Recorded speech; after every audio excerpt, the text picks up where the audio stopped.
ကျေးဇူးတော်ရှင်အောက်စဖို့ဆရာတော်ဒေါက်တာဓမ္မသာမီဟောကြားတော်မူသောပေတရားတော်များရွတ်ဆိုပူဇော်ရာတွင်တည်တင်သောအချက်များတရားတော်အပိုင်းတစ်ကိုဓမ္မဒါနအဖြစ်ကျွန်တော်တို့ဓမ္မစာမွန် YouTube Channel မှာတင်ဆက်ပေးလိုက်ပါသည်။ဤတရားတော်တွင်ဆရာတော်ဘုရားကမိမိတို့ဘဝတွင်ကြုံတွေ့ရသောအခက်အခဲများဆင်းရဲဒုက္ခများနှင့်လောကရန်တရားများကိုဗုဒ္ဓ၏ဓမ္မတရားများနှင့်အညီမြင်သို့ရည်ဆိုင်ကျော်လွှားရမည်ကိုရှင်းလင်းဟောကြားထားပါသည်။ဤတရားတော်မှာရရှိနိုင်သောအဓိကသင်ခန်းစာများမှာပထမမိမိ၏စိတ်ကိုသတိတရားဖြင့်ကြည့်ရှုနိုင်ခြင်းသည်ဆင်းရဲဒုက္ခမှလွတ်မြောက်ရာပထမဆုံးသောလမ်းကြောင်းဖြစ်ကြောင်းဆရာတော်ဘုရားကရှင်းပြထားပါသည်။ဒုတိယဓမ္မအဓိပ္ပာယ်ကိုရှင်းလင်းဖွင့်ဆိုထားပြီးကိလေသာများကိုပယ်ဖြတ်ကာတည်ငြိမ်သောစိတ်ကိုရရှိနိုင်ရန်ညီသို့ကျင့်ကြံအားထုတ်ရမည်ကိုဟောကြားထားပါသည်။တတိယခေပညာတဲ့လူငယ်များလူတို့နှင့်ယဟန်တန်ဃာတော်များနေ့စဉ်ဘဝတွင်လက်တွေ့ကျင့်သုံးနိုင်သောသတိပဋ္ဌာန်ကျင့်ထုံးများကိုဆရာတော်ဘုရားကရှင်းလင်းဟောကြားထားပါသည်။စတုတ္ထဗုဒ္ဓ၏ဓမ္မတရားသည်ကာလံဒေသံလူမျိုးမရွေးအကျုံးဝင်ပြီးယနေ့ခေတ်ပြောင်းလဲမှုများကြားတွင်လည်းစီလျော်မှုရှိကြောင်းဆရာတော်ဘုရားကဥပမာများဖြင့်ရှင်းပြထားပါသည်။ဤတရားတော်ကိုနာယူခြင်းဖြင့်ရရှိနိုင်သောအကျိုးကျေးဇူးများစိတ်တည်ငြိမ်မှုလောကရန်တရားများကိုဟန်ချင်းညီစွာရင်ဆိုင်နိုင်ခြင်းဉာဏ်ပညာတိုးပွားခြင်းဗုဒ္ဓ၏ဓမ္မတရားများကိုနှဆိုင်စွာနားလည်လာခြင်းကိလေသာရောပါခြင်းသတိတရားဖြင့်ကိလေသာများကိုပယ်ဖျက်နိုင်ခြင်းလက်တွေ့ကျင့်ကြံမှုနေ့စဉ်ဘဝတွင် mindfulness ကိုကျင့်သုံးနိုင်ခြင်းဤတရားတော်ကိုနာယူသောသူတော်စင်ပေါင်းတို့ကိုယ်စိတ်နှပြချမ်းသာချမ်းသာ၍ဓမ္မပညာတိုးပွားကြပါစေဆရာတော်ဘုရားအားဤနေရာမှယူသည်လေးမြတ်စွာကြောအပ်ပါသည်ယခု channel ကို subscribe ပြုလုပ်ပြီးတရားတော်သင်များကိုဆက်လက်နာယူနိုင်ကြပါသည်ဆရာတော်ဘုရားတပည့်တော်တို့တွေဘုရားရှိခိုးရင်ပဲဖြစ်ဖြစ်ပေရိတရားတော်ရွတ်ဖတ်ရင်ပဲဖြစ်ဖြစ်ပါဠိလိုတော့ရွတ်ဖတ်ကြပါတယ်ဘုရားအဲ့လိုရွတ်ဖတ်တာနဲ့ပတ်သက်ပြီးတော့တည်တဲ့အချက်လက်လိုက်နာတဲ့အချက်လက်တွေကိုမိန့်ကြားတော်မူပြပါဦးဘုရားမြန်မာနိုင်ငံမှာရောအထူးဖြင့်ထေရဝါဒနိုင်ငံတွေမှာဘုရားရွတ်တဲ့ဆိုရင်ပါဠိလိုပဲရွတ်ကြတယ်ပါဠိလိုပဲရွတ်ကြတယ်ဒါလည်းပဲမြတ်စွာဘုရားကိုယ်တော်တိုင်ဟောထားတဲ့တရားတွေကိုဘာသာပြန်တဲ့နေရာမှာအဲ့ဒီပုံစံတိုင်းအဲ့ဒီစဖေးအဆင့်တန်းတိုင်းအရသာတိုင်းရဖို့ဆိုတော့သူကမလွယ်ဘူးမလွယ်တဲ့အတွက်ကြောင့်မလို့နှစ်ပေါင်းဒီလို2000ကျော်ကာလအထိဒီလိုပဲပါဠိလိုပဲဆက်ပြီးတော့ရွတ်ကြတယ်ပါဠိလိုရွတ်တဲ့ခါကျတော့ပြဿနာကဘာလို့ဆိုပရိရွတ်တဲ့ဆိုရင်တဲ့နားလည်ရမယ်ပရိရမယ်ဆိုနားလည်ဘုမတိထဲမှာကျေးဇူးရှင်မဟာခန္ဓာဆရာတော်ဘုရားကြီးအများနားလည်အောင်မြန်မာလိုရေးထားတဲ့ပရိပါဠိပရိချင်းနဲ့တရားနဲ့ပရိတရားတော်များအစာအုပ်ထဲအနိဒံလေးကိုပြောပြဒီအချက်လက်ကတော့နေရာတိုင်းမှာရှိပါတယ်ဒါမဲ့ဆရာတော်ဘုရားရေးထားတဲ့ဟာကမြန်မာစာအရန်ချောတဲ့ခါကျတော့ဒါလေးကိုဘုမရွေးပြီးအထုံးပြတယ်ပရိနာတဲ့ပုဂ္ဂိုလ်ကအတိတ်ပဲနားလည်ဖို့မလိုဒါမဲ့ကိုယ့်ဟာကိုယ်အိမ်မှာရွတ်တယ်အန်တကင်းဖို့အတွက်ရွတ်တယ်ဆိုရင်ဒါလူတယ်အတိတ်ပဲနားလည်ဖို့လိုတယ်ဒါလေးဘုံနှစ်ခုခွဲပြဆရာတော်ကြီးတွေကိုအိမ်ပင့်ပြီးတော့ပြည့်တရားတော်ချင်းချင်းခိုင်းနေဆိုရင်ဆရာတော်တွေကအတိတ်ပဲသိတယ်အတိတ်ပဲသိတဲ့အတွက်ကြောင့်မို့လို့အဲ့ဒီပြည့်ရဲ့အစွမ်းထက်တယ်ပေါ့ပြည့်ဆိုတော့သူအဟံထားလို့ပြောတာရွတ်တဲ့ဆရာတော်ကတကယ်လို့ရွတ်တဲ့ပြည့်ရဲ့အတိတ်ပဲကိုကြကြနနမသိဘူးဆိုရင်အဲ့ဒီရတဲ့အကျိုးမှာဒါနည်းနည်းလေးအကန့်အသတ်ရှိသွားတယ်မှန်ပါဗျာဥပမာခွေးလေးတွေကသူတို့အလွတ်ကျက်ထားတယ်ပြည့်နေ့စဉ်ရွတ်တယ်ဒါပေမဲ့သူတို့သင်ခန်းစာထဲမှာဒီပြည့်ကြီးတွေကိုအတဲပဲနားလဲအောင်သင်ရတဲ့အနေထားမျိုးမရောက်သေးဘူးအဲ့ဒါမျိုးဆိုရင်အဲ့ခွေးလေးတွေရွတ်တာသူတို့တို့လည်းတရားတရားဖြစ်တယ်နားတဲ့လူတွေလည်းတရားတရားဖြစ်တယ်။ဒါတရားတရားတစ်ခုတည်းနဲ့သူကမပြီးဘူး။ယုံကြည်မှုတစ်ခုတည်းမပြီးဘူး။နားတဲ့ပုဂ္ဂိုလ်ရဲ့ အင်္ဂါထဲမှာလိုအပ်တဲ့ဒီ requirement ပေါ့ condition တွေလိုအပ်ချက်တွေထဲမှာနံပါတ်1ကဒီပိဋိတရားတော်ပေါ်မှာတရားတရားရှိဖို့ယုံကြည်ဖို့ဆရာတော်ရေးထားတာကိုသူရှိတိုင်းဖတ်မစင်တခါပိဋိတော့နာတော့နာပါရဲ့ဒါမဲ့ပိဋိကိုသိမယုံဘူးအဲ့ဒီလိုမယုံလို့ရှိရင်ပိဋိကအဲ့ဒီသူကိုမဆောင်ရှောက်ပါဘူးယုံကြည်မှုအရေးကြီးရဆိုတဲ့အကြောင်းနောက်တစ်ခုကအဲ့ဒီပိဋိနာတဲ့ပုဂ္ဂိုလ်ကအယူမှားနေတယ်အယူမှားနေတယ်ဥပမာယုတ်ဝါဒယုံကြည်တဲ့ပုဂ္ဂိုလ်ဒီဘဝတည်ဖြစ်ဘာမှမရှိတော့ဘူးယုံကြည်တဲ့ပုဂ္ဂိုလ်မဟုတ်ရင်လည်းပဲဝိညာဉ်ကထာဝရရှိတယ်ဖန်ဆင်းရှင်ရှိတယ်ဒီလိုယုံကြည်တဲ့ပုဂ္ဂိုလ်မျိုးအဲ့ဒီလိုအယူဝါဒရှိတယ်ဆိုရင်ဒီပိဋိကအကျိုးမရှိဘူးအဲ့ဒါဆိုရင်အဲ့လူတွေကစိတ်တည်ငြိမ်တဲ့အကျိုးတော့ရရှိတယ်နောက်တစ်ခုကတော့အလုံးသိတဲ့အတိုင်းတကယ်လို့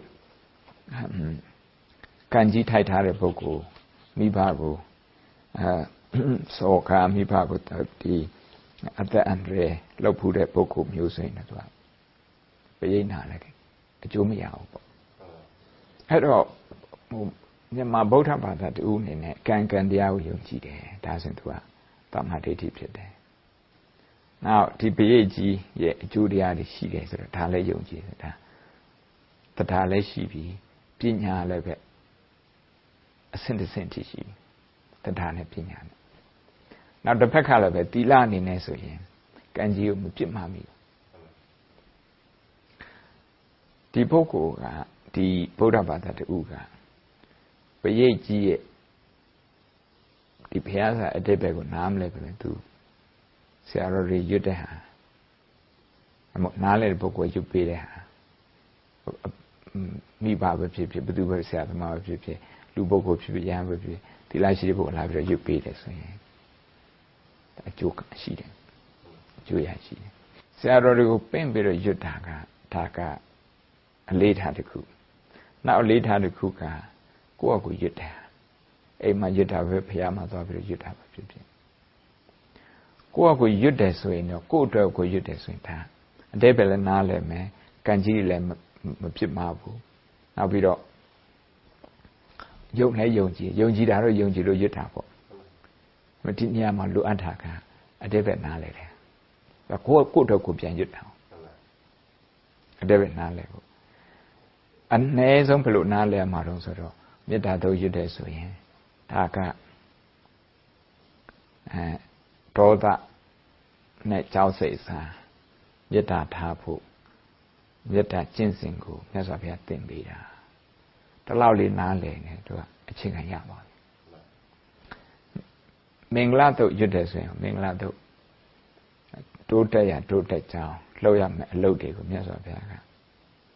38မျိုးညွှန်ပြထားတယ်ဥပမာလူမှုပေါင်းတဲ့နေရာမှာလူရွေးတတ်ဖို့ပညာရေးကြိုးစားဖို့မိသားစုကြီးဆိုင်ပြီးတော့မိဘတွေကိုပြုစုဖို့မိသားစုကိုအဆောင်ရှောက်ဖို့ကိုယ်စိတ်ကိုထိန်းဖို့ခန္တီတရားရှိဖို့လူတွေကိုဒီယူသေးတဲ့လူတွေကိုယူသေးဖို့ဥပမာထားမျိုးတွေဒါတော့အကျမ်းဖြင့်နားလည်ထားတယ်ဆိုရင်မင်္ဂလာတုတ်ကိုရွတ်တယ်ကိုယ့်အတွက်ကိုပြန်ရွတ်တယ်ဆိုဒါလည်းအကျိုးရတယ်ပရိရွတ်တာကအင်္ဂလိပ်လိုပြောဆို magic မဟုတ်ဘူးဟိုမျက်လက်စရာတွေချက်ချင်းဒီလိုကဲပေါ်စေဖြစ်စေဆိုပြီးတော့ဟိုနည်းနည်းလှုပ်တဲ့ပုံစံမျိုးမဟုတ်ဘူးမြတ်စွာဘုရားကစိတ်ကိုပြုပြင်တဲ့နေရာမှာအသုံးပြုတဲ့တရားတွေယတနာတုတ်ဆိုရင်ဒါသစ္စာဆိုတယ်ဖရာတရားတန်ခါအချမ်းတစ်ခုစီသစ္စာဆိုတယ်အဲဆိုတဲ့အဲမှာလည်းပဲဘာအကြောင်းအရာဘာကိုအကြောင်းပြုပြီးတော့သစ္စာဆိုတယ်အဲ့ဒါလည်းသိတယ်ရှိတယ်အဲ့ဒါတွေကိုအသေးစိတ်နားမလည်သေးတာမှာသူ့ရဲ့အဓိကရည်ညွှန်းချက်သူ့ရဲ့ focus လေးကိုကိုယ်သိပြီးတော့ရွတ်တယ်ဆိုရင်ဒါကိုယ့်အတွက်အဲ့လောက်ရွတ်တယ်ရပါအကျိုးအရာပဲအဲ့ထက်ပို့ပြီးတော့နားလည်တယ်ဆိုရင်တော့ရွတ်တဲ့အချိန်မှာပညာလည်းတက်တယ်အသိဉာဏ်လည်းတက်တယ်တမာတိလည်းတက်တယ်ဘေးရလည်းကင်းတယ် မေတ္တာတုတ်ရွတ်တယ်ဆိုပါတော့မေတ္တာတုတ်ရွတ်တယ်ဆိုရင်မြတ်စွာဘုရားကစိတ်ထားပုံထားနည်းအဲ့ဒါကိုသင်ပေးတာကိုကရွတ်တော့ရွတ်တယ်စိတ်ထားတာတော့ကိုကမပြင်းဘူးဒီကိစ္စကိုခီးမဆိုင်ဘူးဆိုရင်သူကဘာနဲ့တူနေတော့နေမကောင်းလို့ဆရာအောင်စီသွားတယ်ဆရာအောင်ကဆေးစာရေးပေးလိုက်တယ် prescription ခေါ်တာပေါ့အဲ့ prescription ဆေးစာယူလာပြီးတော့ဆရာအောင်တောက်ခိုင်းတာတော့မတောက်ဘူးရွတ်ပဲရွတ်နေတယ်ဆိုရင်ယောဂါတော့မပြောင်းဘူးအဲ့ဆေးစာမဖတ်တတ်ဘူးဆိုရင်တော့မဖြစ်ဘူးဖတ်ပြီးတော့အဲ့ဒါနေ့စဉ်ကြည့်နေရတယ်ဘယ်ချိန်ပဲဆေးတောက်အောင်အဲ့ဆေးစာဖတ်တတ်တာအဲ့ဆေးစာကြည့်နေတာဒါဘေးရွတ်တာနဲ့တူတယ်တောက်ခိုင်းတဲ့ဆေးကိုတောက်တာဒါကိုယ်စိတ်ထားကိုပြုပြင်တာနဲ့တူဥပမာဘုဇင်တို့ရွတ်တယ်ဆိုရင်ယောဂပြောက်တယ်လို့ဒါယူဆကြတယ်ယုံကြည်ကြတယ်ဘုန်းတို့လည်းအဲ့လိုယုံကြည်မြတ်စွာဘုရားအဲ့ဒီဘုဇင်တုတ်ထဲမှာဘာတွေပြောတာဆိုတော့ပွားများမဲ့ဟာနဲ့နောက်စိတ်ထဲမှာဖြစ်ရမယ် positive emotion positive ဖြစ်တဲ့စိတ်ခံစားမှုပွားများမဲ့ဟာကတော့တတိပွားများမယ်တဲ့နောက်လုံလဝိရိယရှိရမယ်တဲ့ဒါမျိုးတွေကတော့ပရိတ်နေ့တိုင်းကျွတ်နေတဲ့ပုဂ္ဂိုလ်ဟာဒီအည်သွေးတွေဒီရည်ချင်းတွေအထိုက်လျက်သူအနေနဲ့သူရှိနေတယ်ဘုဇင်ခုနှစ်ပါးစလုံးရှိချင်မှရှိမှာဒါပေမဲ့အထိုက်လျက်ရှိတယ်တချို့ရိတ်တာတွေမှာကျတော့ဒါလေးဆိုရင်အဖောက်တော်ရရဖို့ယူစင်သတိထပ်ပါပါတယ်ရတဲ့အဲ့တော့ကျင့်လဲကျင့်နေတယ်ကျင့်တဲ့အချိန်မှာတတိဖြစ်အောင်တတိယနေပြီးတော့တမ္ပဇဉာဏ်နေဖြစ်အောင်အဲ့ဒါဒီတစ်ချိန်ထဲမှာလုပ်တယ်နောက်တစ်ချိန်ထဲမှာပဲဘုရားဝတ်တဲ့အခါမှာအဲ့ဒါကိုရွတ်တယ်ဆိုတော့အတိတ်ပဲလည်းသိတယ်ကျင့်လဲကျင့်တယ်ရွတ်လဲရွတ်တယ်ဆိုတော့ရင်ထဲမှာကိုသိတယ်အုံနောက်နဲ့လည်းသိတယ်နှလုံးသားနဲ့လည်းသိတယ်အကျိုးကျေးဇူးကအများကြီးသူယာနှုံးပြည့်လောက်ရတာပေါ့ယာနှုံးပြည့်အဲ့တော့ဘသူကယာနှုံးပြည့်လောက်ရတယ်ဘသူက80လောက်ရတယ်ဘသူက60ရာခိုင်နှုန်းလောက်ရတယ်ဘသူက50ဘသူက20ရာခိုင်နှုန်းရောက်တယ်ဆိုတာအဲ့ဒီအင်္ဂါရက်တွေပုံမှာမူတည်တာ now emotion နဲ့ positive emotion နဲ့ပတ်သက်တဲ့ဟာကတော့သမ္မောဒိဋ္ဌဝါနာအာဘာဒဆိုတာသမ္မောဒိဋ္ဌဝါနာဆိုတဲ့စကားလုံးနဲ့အရင်အရေးကြီးသမ္မောဒိဋ္ဌဝါနာဆိုတာကကြားပြီးဝန်းတာတာပီတိဖြစ်တယ်ပီတိဖြစ်တဲ့ပုဂ္ဂိုလ်မှာအခု neurology တွေကပြောတာ neurology တွေသူတနာလုပ်ပြီးတော့ပြောတာပီတိဖြစ်တဲ့ပုဂ္ဂိုလ်မှာစိတ်ဖိစီးမှုတန်ခံတယ်ကိုယ်ခံစွမ်းအားလို့ဖြစ်တယ်စိတ်ခံစားမှုကိုယ်ခံစွမ်း emotional immunity ဟိုနောက်ထပ်ထုတ်တဲ့ဓာတ်သဘာဝတွေလည်းပဲပီတိဖြစ်တဲ့ပုဂ္ဂိုလ်ဆိုရင်သူက positive ဖြစ်တာတွေထုတ်တယ်အဲ့ဒီနေပြီးတော့တစ်ကိုယ်လုံးမှာရှိတဲ့ဒီအာယုံကြောတွေ nervous system တွေအဲ့ဒီကို message ပို့တဲ့နေရာသတင်းပို့တဲ့နေရာမှာလည်းပဲ positive ဖြစ်တာပဲပို့တာအဲ့လိုပို့တဲ့အခါကျတော့လူကကျမ်းမာတော့ပေါ့မှန်ပါဗျာပီတိရှိတဲ့ပုဂ္ဂိုလ်မှာဒီကိုယ်အနာကိုကတ်လာတဲ့ပုဂ္ဂိုလ်တွေကိုယ်အနာကိုကတ်လာတဲ့လူတွေကိုယ်အနာကိုကတ်လာတဲ့နတ်တွေပြမာတွေလည်းပဲအကောင်းတွေပဲယတနာရှိရယတနာလားဒါကြောင့်ဘုန်းတော်ကဗာလေးလို့တော့ဆိုဒီပရိတ်တရားတော်တွေကိုရွတ်တဲ့အခါမှာကိုယ့်အကိုနည်းနည်းလေးမရွတ်ခင်မှာစာနည်းနည်းဖတ်ဖို့ယတနာဆိုရင်ယတနာတို့အကြောင်းပါတော့ဆိုတာဟိုနိတန်လေးနည်းနည်းဖတ်ဖို့အများကြီးမဟုတ်ဘူး9ချောင်း6ချောင်းဆိုရင်သူကအသိဉာဏ်နဲ့ရပါတယ်ပို့ပြီးတော့အဲ့ဒီထက်အချိန်ရတယ်နားလည်မှုလည်းပိုစေချင်တယ်ဆိုရင်စကလုံးတစ်လုံးစီကိုဘာသာပြန်ထားတာနေတိအလေးဒါလေးတွေလည်းဖတ်ကြည့်နေအဲ့လိုဝိရိယရှိတဲ့ပုဂ္ဂိုလ်ကတော့ဘုဇင်ခုနှစ်ပါးမှာပါတယ်ဝိရိယဆိုတဲ့အတိုင်းပရိတ်တရားတွေအကျိုးပို့ရမှာအဓိကပြောချင်တာကတော့နားလည်တော့အကောင်းဆုံးပဲဘုံမောဓမ္မစကြာနားလည်တယ်မင်္ဂလာတုတ်နားလည်တယ်မေတ္တာတုတ်နားလည်တယ်ဆိုတော့ခုနေမကောင်းတဲ့အချိန်မှာဆရာတော်တွေကလာပြီးတော့ရွတ်ပေးတယ်ဆိုရင်ရွတ်တဲ့အချိန်မှာကိုယ်အယုံကြည်နဲ့နားတယ်တစ်ဖက်ကလည်းပဲရွတ်တာကိုအတိတ်ပဲလည်းနားလဲစေအကျိုးပိုများတာပေါ့တယောက်ကတော့နားမလဲဘူးအယုံကြည်နဲ့နားတယ်အဲ့ပုဂ္ဂိုလ်လည်းပဲသူအတိုင်းတာတစ်ခုတည်းတော့အကျိုးရှိနေတာပဲဘ ရိတ်တရားတခုဖုံးတို့လဲကိုယ်တိုင်ရရှိဘူးလေသူများတွေမေးတာလေအောက်ဆိုတက်ကဘယ်လိုမြင်လဲဖုံးကပရိတ်ယူပြီးတော့ဝင်သွားတာပညာအရန်တော်လို့ဝင်နေတဲ့ပုဂ္ဂိုလ်တွေအဲ့ဒါကအတလူတန်းစားတခုမိဘတွေကအရန်ချမ်းသာပြီးတော့သူတို့ကိုငယ်ကြတဲ့အဲ့အကြောင်းဝင်နိုင်အောင်ပြင်ဆင်ထားတာအဲ့ဒါကနောက်လူတန်းစားတမျိုးကတော့မိဘကဘယ်ကြောင့်ပဲထားတာငကိုကတော်နေကြဆိုဝင်နိုင်မဲ့ပုဂ္ဂိုလ်ဒါကြောင့်ကတော့မိဘကအရန်ကို support လုပ်မှသူတို့အည်သွေးပေါ်လာလို့ဝင်နေတဲ့ပုဂ္ဂိုလ်ဘုန်းတော်အဲ့ထဲမှာတခုမှမပါဘူးအဲ့ interview သွားတယ်ကိုတင်လိုက်တဲ့ proposal လေ PhD လုပ်မယ်ဆိုရင် proposal တင်ရအရင်တင်ပြီးတော့မှသူတို့အဲ့ဒါကြည့်ပြီး interview လုပ်တယ်ဘုန်းတင်တဲ့ proposal ကိုတိုက်ပြီးမကြိုက်ဘူးအဲ့ဒါကိုကြည့်မကြိုက်လည်းပဲသူတို့က interview ခေါ်တယ်အဲ့ဒါကိုဘုန်းကစိတ်ထဲမှာဟိုဘာအကြောင်းဖြစ်တယ်လည်းမသိဘူးဆိုတော့ဘုန်းပြီးအကြောင်းပဲဖြစ်မှာပြီးရတယ်ပေါ့နောက်ဒီဟာမကြိုက်ပဲနဲ့ဆိုရင်တော့တော်နိုင်ယုံလူကတော့ interview ခေါ်မခံရတော့ဒါ interview လည်းခေါ်နောက်ဟိုရတဲ့ခါဆိုချက်ချင်းပထမဆုံးပြောတာကဘုံတင်တဲ့ profile မကြိုက်ဘူးဆိုအဲ့ဒါပြောတာမကြိုက်ပဲနဲ့ဘာလို့စကားဆက်ပြောဟုတ်တယ်မလားအဲ့ဒါဟိုပြောဒီပြောဟိုစာအုပ်အကြောင်းပြောဝေဖန်ခိုင်းလေဟိုစာအကြောင်းပြောနည်းနည်းသုံးသပ်ခိုင်းလိုက်ပြောပြခိုင်းအဲ့ဒါမျိုးဟို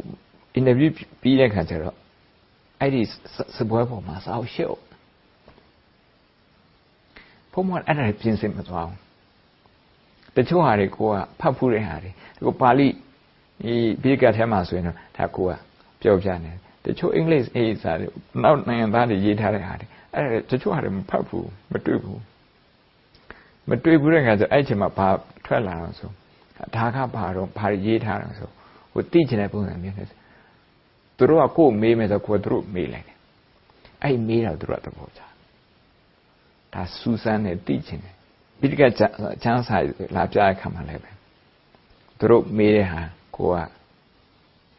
ကိုတိတလောက်မမီတော့အဲ့ဒါလေးပြောဟောသူတို့သဘောကြတာလည်းရှိတယ်မကြတာလည်းရှိတယ်ဒါပေမဲ့ဘုံကကိုကြိုက်တာလည်းထည့်ပြီးတော့ပြောလိုက်တယ်နောက်ဆုံးကြတော့အဲ့ interview လုပ်တဲ့ဗမောက်ခိုင်တွေကကဲအရှင်ပြရဲ့ proposal တော့မကြိုက်ဘူးဒါပေမဲ့အခုစကားပြောချင်ခြင်းအပြင်အရှင်ပြမှာလုံနိုင်တယ်ဒီမှာစိတ်ဝင်စားပြီးတော့ပုဒ္ဒရာရှိတယ်ခေါင်းစည်းသုံးမှုရှိတယ်1နှစ်3ပြောပြတယ်ဖုံဖုံတဲ့သူတို့ကပိုသိတယ်ကိုယ့်အကြောင်းလေတနား interview လုပ်ပြီးတော့သူတို့ကကိုယ့်ထက်ပိုသိတယ်ကိုယ့်အကြောင်းအဲ့ဒါကြောင့်ဖုံဖုံကအဲ့ဆရာကြီးကိုလေးစားဒီထဲကတခုခုရွေးပြီးတော့ပြန်တင်ပါတဲ့ပြောတာလန်ဒန်ကျောင်းနေပြီးတော့အောက်ဆွေမြို့အသွားတလန်းလုံးပြည့်ရွတ်သွားအပြန်တလန်းလုံးပြည့်ရွတ်ရွတ်တဲ့နေရာမှာလည်းပဲဟို EDB တော့ရွတ်တဲ့ဆိုမြတ်စွာဘုရားခုံတော်ကိုတေချာတွေးပြီးတော့ရွတ်ဓမ္မစကြာရွတ်တဲ့ဆိုအဲ့ဒါတေချာတွေးပြီးတော့ရွတ်မြတ်တာတဲ့ဆိုတေချာတွေးပြီးတော့ရွတ်ကိုယ့်အတွက်ကိုရွတ်တယ်ကြောက်စစ်နဲ့ရွတ်တာပဲမဝင်နိုင်မှာဆိုတော့ကြောက်စစ်နဲ့ရွတ်တယ်မရွတ်တဲ့ခါမှာအတိတ်ပဲသိတယ်မိဘဆရာသမားတွေမှာတိနဲ့ဆက်စင်းအောင်မလုပ်ခဲ့ဘူးဆိုပြီးဘုံအတိတ်ထန်ဆိုတယ်သစ္စာဒိဋ္ဌံအဲ့ဒါဆိုပြီးတော့အဲ့ဒါရွတ်တယ်ပေါ့ဘုံထင်တာတော့တခြားကိစ္စတော့ဟိုတခြားအကြောင်းကြောင့်ဝင်လာတော့မရှိဘူးဘုံကဟို university fees လေကျောင်းစီမဝင်ခင်အကုန်ပြတယ်အဲ့ဒါဘုံမပြနိုင်တော့ဆရာအောင်တယောက်ကဒီဆရာတော်ကနိုင်ငံတော်များများမှာတကားတွေရှိတယ်အဲ့ဒီတကားတွေကကျောင်းစီဝိုင်းပြီးတော့လှူချမယ်လို့ကျွန်တော်ယုံကြည်ပါတယ်တကယ်လို့သူတို့ကညှော်မှန်းထားတဲ့အတိုင်းမလှူနိုင်ဘူးဆိုရင်ကျွန်တော်ကြိုးစားပါမယ်ပြောတခြားလူတွေဆိုရင်သူတို့ကဘန်ထဲမှာပတ်စံဖလောက်ရှိပြတယ်ဘုံအဲ့ဒါလည်းမပြနိုင်ဘူးဒီပုံစံမျိုး also ဝင်နေဆိုဘုံဒီနေ့အထိဒါပရိတ်တရားချအောင်ဒီပရိတ်တရားတော့ကိုရွတ်ဖတ်တဲ့ကျေးဇူးကြောင့်လို့အဲ့လိုယူဆတယ်ပေါ့ပရိတ်တရားတော့စောင်းလျှောက်တယ်နတ်တွေကတော့စောင်းလျှောက်တယ်အဲ့ဒီတစ်နှစ်အတွင်းမှာပဲအဲ့ဒီနှစ်ပဲဘုံတို့လျှောက်တဲ့နှစ်မှာဘ ဖုန်းနဲ့တော်တဲ့လူတွေရှိတယ်သူတို့ရဲ့ဒီဂရီကိုကြည့်ရင်မာစတာမှာဘယ်လိုအဆင့်တွေရခဲ့တယ်ဘယ်လိုတက်ကူကောင်းနေရခဲ့သူတို့ကအောက်ဆိုမဝင်နိုင်ဘူးတခြားတက်ကူရောက်ပါနောက်မှဒီ conference မှာတွေ့ကြတယ် reject လုပ်ခံရတယ်ပေါ့ဖုံးမဝင်လာဒါပရိတ်တရားကူလို့ကံကောင်းလို့ဝင်ရတယ်ပေါ့ဒါကြောင့်ပရိတ်တရားကိုနားလည်အောင်လုပ်ကြပါတရားတရားရှိအောင်လည်းပဲလုပ်ကြပါလုပ်တဲ့ဆိုရင်ပရိတ်တရားကတကယ်အာကိုစရာကြီးဖြစ်ပါတယ်ဆိုတာဒါလေးပြောပြချင်ပါတယ်ချမ်းသာချမ်းသာကြပါစေခொနည်းသားသမီးများအားလုံးစိတ်ချမ်းသာခြင်းကိုယ်ဤကျမ်းမာခြင်းနဲ့ပြည့်စုံကြပါစေမြတ်စွာဘုရားရှင်ဟောကြားတော်မူခဲ့သောတရားဒေသနာတော်များကိုနာယူခြင်းဖြင့်ဘဝတွင်ကြုံတွေ့ရသောအခက်အခဲများတောကအပူများမှကင်းဝေးကြပါစေ